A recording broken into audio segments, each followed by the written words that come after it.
never seen a shiny puzzle like this. Yeah, because they're 3D puzzles. No way. You never saw the 3D puzzle before? I've never seen a 3D puzzle. Kai, how old are you again? 5.5. What grade are you going into? I'm going into kindergarten. Oh, look. Oh, a piece of Ariel. Well, that's it. This one goes Nice. Good job. Do you want to show us some of your other favorite toys? Like maybe your 5 favorite toys? My most favorite ones, well, my most favorite 5 ones is my light of puberty. Well, this one and my bird is my other one. Her name's Princess Polly. I even have a book of my boy princess. Why do you like that book? Because it's about a boy who likes to be a princess. Does this story remind you of your story at all? Well, when Mom thought I was a boy and dressed me like a boy, I did not like it. I already thought she knew I was a girl, but she didn't know, so I had to tell her when I was old enough to say it. What did you say? I said, I told her, Mom, I'm not a boy, I'm a girl. That's pretty brave.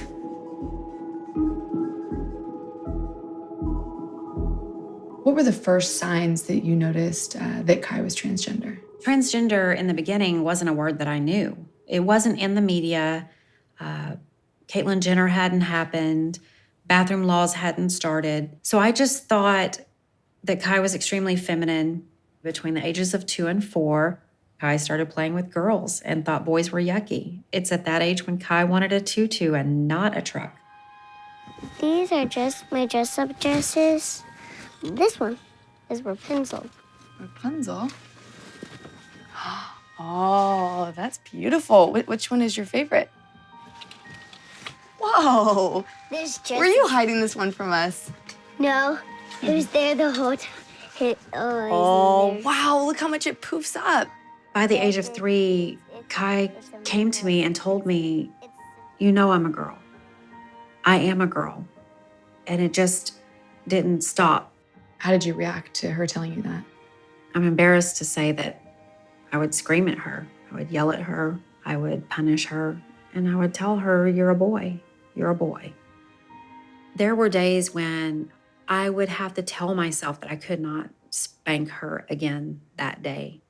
I was horrible to her. I thought that I was doing everything that any other parent would do to make their kid not be this way. 3, 2, 1, go. Boing in the desert, it hops and hops and it carries... Kangaroo! Yes! Yes! The social transition happened a little after the 4th birthday. Oh, this is easy. Not a sheep. Another type of sheep. Your time's running up. Yes! Nice. How did your family and friends respond to Kai transitioning? I had come from a really large Southern, Republican, Christian family. All of my friends were in ministry. Strong, devout Christians, straight ticket Republicans like I was. So we immediately started losing nearly every friend and every close and meaningful relationship that we had. How does it feel to lose 90% of your family because your child is transgender? It feels lonely. You feel like you're in the fight of your life to save your child. And the people that have been in your life, they leave you on the battlefield alone. How do you do that to Kai?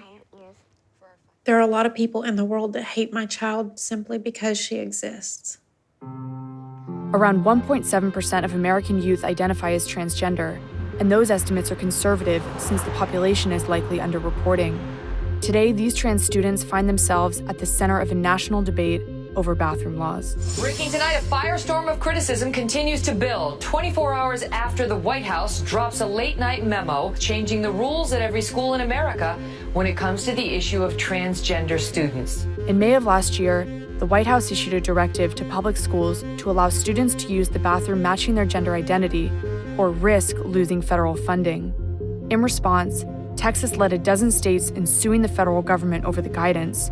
10 more states followed. If this prevails, this will be the end of public schools as we know it. Most of the leadership in Texas have come out and made strong stands against the transgender community. The school district has an ultra-conservative school board and an ultra-conservative superintendent. We are probably in the worst school district in the worst state right now at this time, starting kindergarten. With kindergarten less than 2 weeks away, Kimberly is heading to her local school board meeting to fight for Kai to be able to use the girls' bathroom. One nation, under God, indivisible, with liberty and justice for all. Next on the agenda, we have Miss Shapley. Dear board members, my name is Kimberly Shapley, and I am the parent of a transgender student here in PISD. As soon as Kimberly started speaking, the superintendent and several audience members left the room.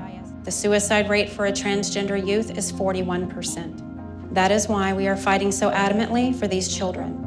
I propose that transgender students be allowed to use the restroom, which corresponds to their gender identity, and allow students whose parents do not want them to use the same restroom as a trans student use the alternate facility that's supplied.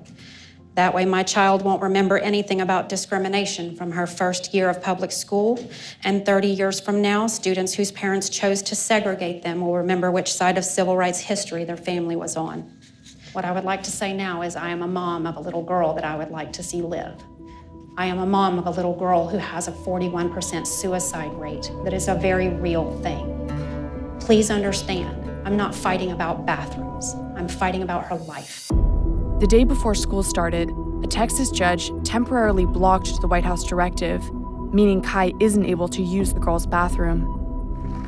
I pledge to every citizen of our land that I will be president for all Americans. The election of Donald Trump sent a shockwave through the trans community, and 1 month into office, he withdrew the Obama administration's federal bathroom guidance. Former Attorney General Loretta Lynch has been a leading advocate for the trans community. Why should this be viewed as a civil rights issue? Because this issue of how we treat transgender people in our community, in particular how we treat transgender students in our schools, relates to how our government is going to interact with people whom we perceive to be different. We've made such great progress in so many areas of civil rights, accepting people for who they are. And when you see an attempt to roll back that change through the use of the law, that's exactly when the Department of Justice has to step in. One of the main opposing arguments is that predators could go into, say, a girl's bathroom, making parents feel that their children's safety is at risk. What is your response to that? Of course we want to protect our children from people who are going to prey on them in a bathroom, in a school, but that's not the basis for the violence that we see directed against children. It's not coming from the transgender community. The reality is, it's a sad reality, that transgender individuals in this country are much more likely to be the victims of violence than the perpetrators of violence. Is this more than about bathrooms? I think that it's more than bathrooms because it is about innate dignity. Adolescence is hard for any child. Mm-hmm. And you couple that with the issues of making sure that you're comfortable and secure with your gender identity, it adds an extra weight to it. This literally is a matter of life and death for so many young people who are dealing with these issues of identity. It's life or death because the rate of suicide attempts in the trans community is 40%. As families try to support their children and lessen the potential for self-harm, they're now forced to weigh the options of early medical intervention. Now kids like 8-year-old Max O'Brien can delay the onset of puberty using drugs called hormone blockers. Max, when did you first realize that you were a boy? Just thought I was a boy my whole life. How many times did you ask your parents to get your hair cut before you actually did? I think 245. So I got really excited and I went to Hounds, which is an only men's barbershop. and got my hair. How did things change once you got your hair cut? My life changed because I felt good in my skin. What are you gonna do tomorrow? Going to the doctors to see if I need hormone blockers Max, why is it so important that you get the hormone blockers? so I don't go through girls' puberty. I don't want that to happen. Has Max started to talk about puberty at all? He knows about puberty, about female puberty. He started to have some breast growth last year, and he actually was using Band-Aids to try to cover himself up. He's 8, you know? And in general, how do you feel about hormone blockers? I'm nervous about it a little bit just because I always like to know a little bit more about medical intervention, you know, and anytime we're introducing chemicals into bodies that, you know, weren't there naturally, I'm just kind of a little bit worried about it, so that's on my mind. Max goes to Boston Children's Hospital, which opened the first clinic for transgender youth in the U.S. Since 2007, they've treated hundreds of children and teens. In the past couple of years, our volume has just about doubled. Dr. Jeremy Carswell is the director of the gender program here. What are hormone blockers? It's a hormone that will block the progression of puberty. We can give it in a couple different forms. It's an implantable device, or it's an injection, and it's reversible. Max, I'm gonna have you hop on up here. Just look at me. What are the downsides or what are the adverse effects of getting hormone blockers when you're, you know, say Max's age? We have concerns about primarily bone health because the sex steroids, estrogen and testosterone, really do help build those bones to be nice and strong. Another one is really kind of the psychosocial development. Our brains are supposed to be, exposed to estrogen and testosterone. You know, if you're not getting your sex steroids, do you still go through that? And how important is that in gender identification? We don't know. That's it, you're done. I do think that puberty has actually started. The labs do show really early puberty. I think we can move forward. Okay. Do you want to see what it looks like? See this little thing? Okay. This is the hystrelin implant. Yeah, you're gonna put it in my skin as a shot? It actually goes right about here. This is what it feels like when it's inside. Okay. Yeah. Ew. So well, this isn't real skin, right? You won't be clammy like this, but do you feel how you can feel it in there? I worry about you. So while he's on the blockers, he's not going to get a lot taller, right? You will have catch down growth, okay? Catch down, which means that he will grow probably at a slower rate because we're taking away the puberty that's making him right, grow faster. Exactly. If Max changes his mind at any point, we can release the blockade, and we know from lots of papers, lots of experience, that he will go into puberty on his own, a female puberty.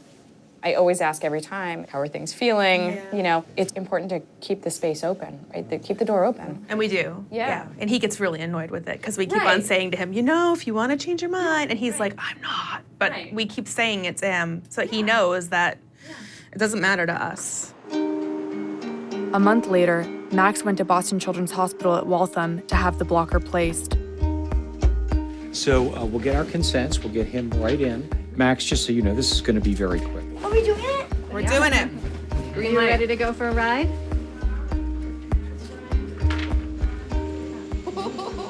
All you have to do, give him a smooch.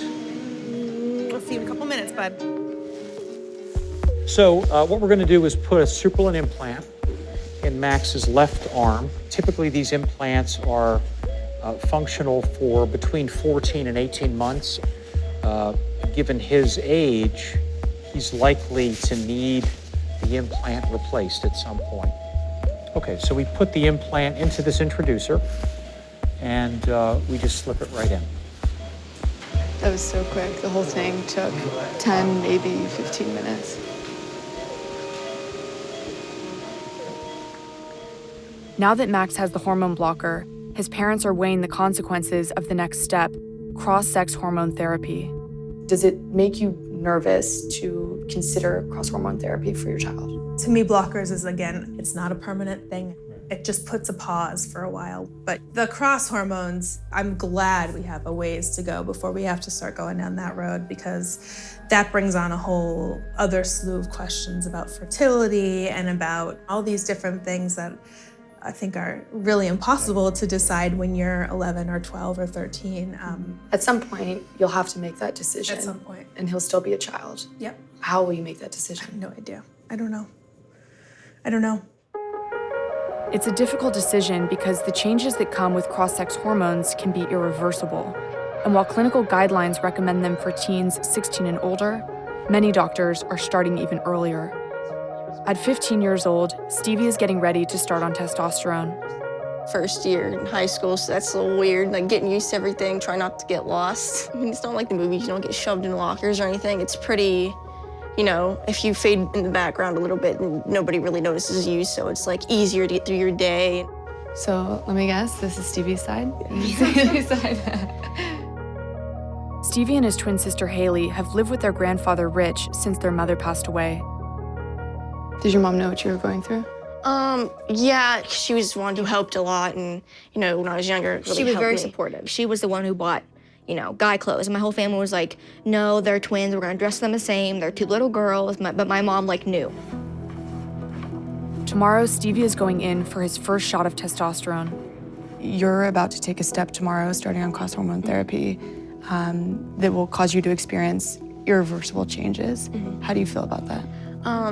I know there's a lot of people who are like, you're a 15-year-old making adult choices. Like, this is something that's gonna affect you for the rest of your life. After a certain point, my voice is forever, you know, changed. There's a possibility I could not, you know, bear children or have a child of my own. And, you know, those are big things to think about, but at the same time, you know, you have to think about, okay, what's the first step in liking the way you look and, like, liking yourself. There you go, you can have your own cooking shows. How are you guys all feeling about tomorrow? I'm probably gonna wake up tomorrow and, like, freak out. Yeah. Sounds like Stevie. Yeah. This is what he's been wanting for years, so that's what we're gonna do. What changes are you most looking forward to? You know, like the more stronger, sharper features, like broader shoulders and more like narrow hips, gain muscle mass really quick. So yeah, there's a lot of perks.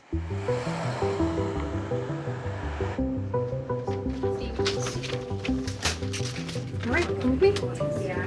I don't think you can have a seat up there so I can grab your blood pressure, okay?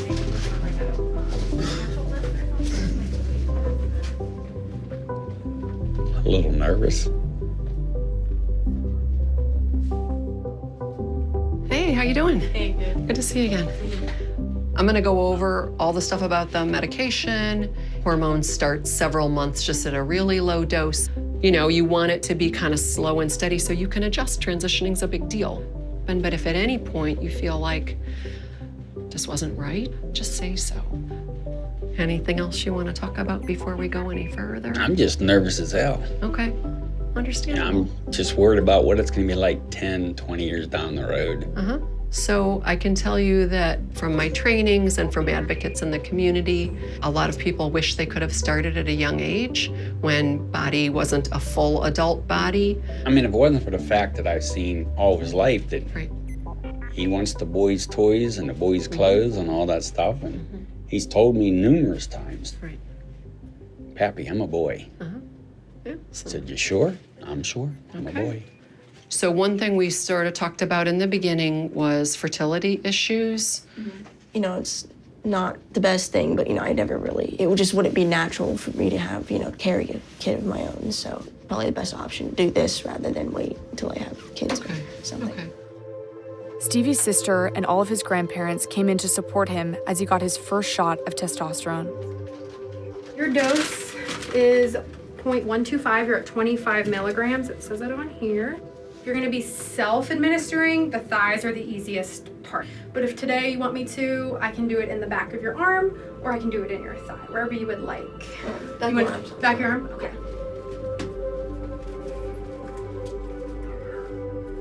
All right, little pinch. We're done. Very proud. How do you feel? Pretty good. I've waited a while, so this is weird. And then Proud of you, Stevie. Pap's getting emotional. Oh, and Grandma's getting emotional too. I just always prayed that they would find happiness. Well, like you always said, we know there's something, but we didn't know what.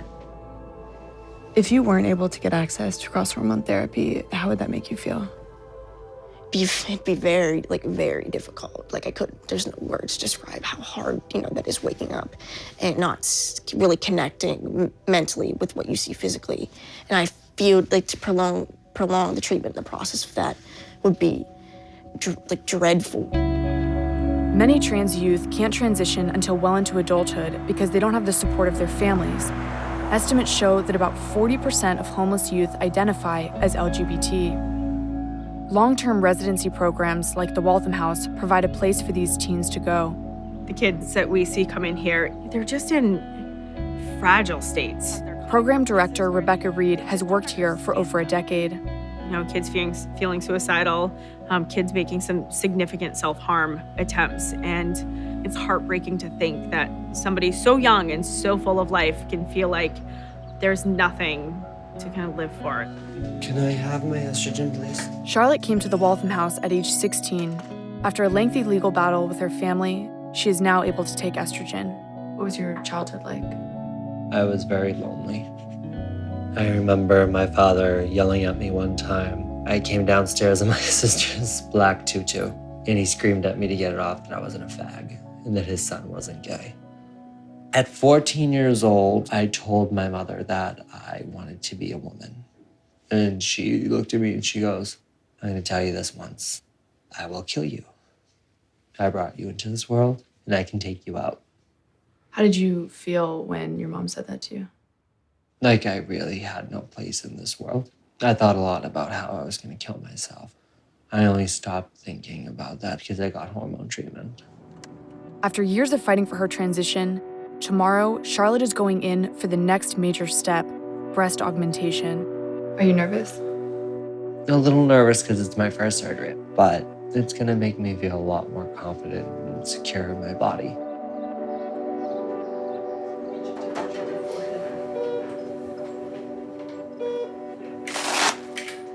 So what do you like to be called? Charlotte. Charlotte, okay.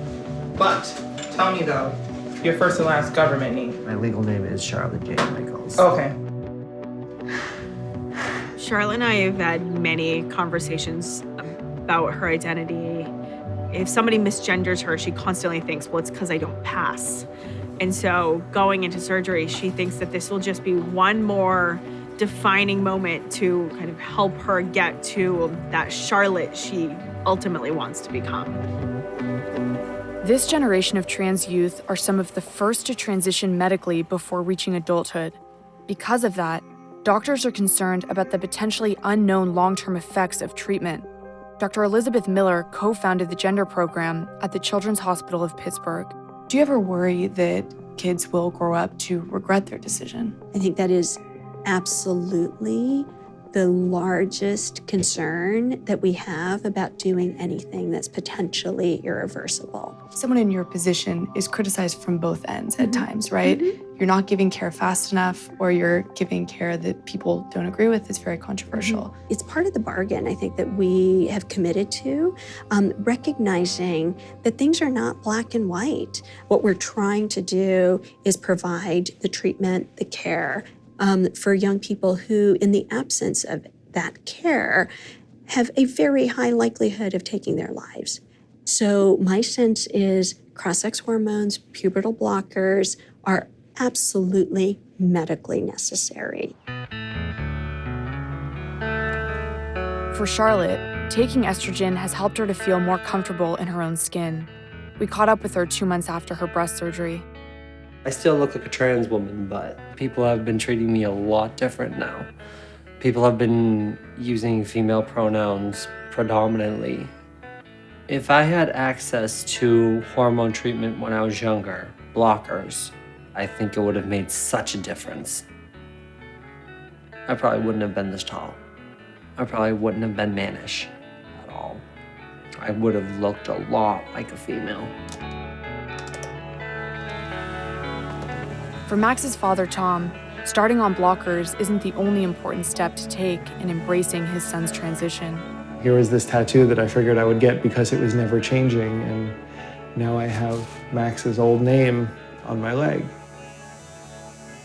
So it dawned on me at some point that that was something that I needed to change.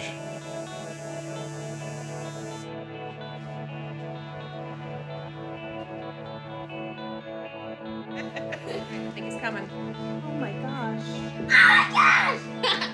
How did he do that?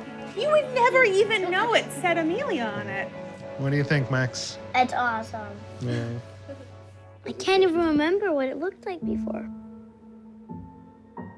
What have been some of the challenges or struggles that you've had through Max's transition? The thing that's been hardest for me has been the grief. I totally, a lot of times, feel like I lost a daughter. There was one day that we were at the bus stop and Max had on really tight jeans and a big puffy coat where the hood was up over his face and I couldn't see his hair and it looked like Amelia and I just started crying like, I don't get to see you anymore. You know, you're right there. Just stay, like stay for a little bit. I just want to see you for a little bit before you go away. I feel like it sounds really selfish because I do still have my kid. The suicide rate in the trans community is something like 40%. When you factor in an accepting family, it drops. I love you. Sleep good, okay? I'll see you in the morning. When people talk about us being such brave and courageous parents and stuff, I didn't see any other option. It's good. Like to me, I don't think he would have made it. I mean, the stuff that he's said and felt, and so I want a live kid. I want my kid. I don't care. I'll take him as a boy. It doesn't matter to me.